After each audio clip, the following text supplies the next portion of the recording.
खातेवाटपानंतर आता पालकमंत्रीपदावरून महायुतीमध्ये चढाओढ. रायगडच्या पालकमंत्रीपदासाठी अदिती तटकरे आणि गोगावलेंमध्ये वाद. बीडच्या पालकमंत्रीपदावरून मुंडे बंधू भगिनींमध्ये रस्सीखेच होण्याची शक्यता. पंकजा मुंडेंकडे पर्यावरण खातं तर धनंजय मुंडे यांच्याकडे अन्न आणि नागरी पुरवठा खात्याची जबाबदारी. छत्रपती संभाजीनगरच्या पालकमंत्रीपदावर शिवसेनेचे मंत्री संजय शिरसाट यांचा दावा कायम. भाजपचे अतुल सावे देखील मैदानात. पालकमंत्रीपदाची माळ कुणाच्या गळ्यात पडणार याकडे लक्ष. नव्या सरकारचं खातेवाटप जाहीर. देवेंद्र फडणवीस यांच्याकडे गृहमंत्रीपदासह ऊर्जा, सामान्य प्रशासन, माहिती आणि प्रसिद्धी, त्याचबरोबर कायदे विभाग अशी 5 खाती, तर एकनाथ शिंदे यांच्याकडे नगरविकास आणि गृहनिर्माण आणि सार्वजनिक बांधकाम खात्याची जबाबदारी.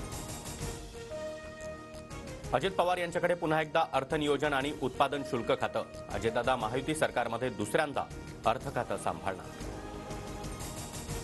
भरत गोगावले रोजगार हमी मंत्री. संजय शिरसाट यांच्याकडे सामाजिक न्याय विभाग तर उदय सामंत यांच्याकडे पुन्हा एकदा उद्योग खातं कायम.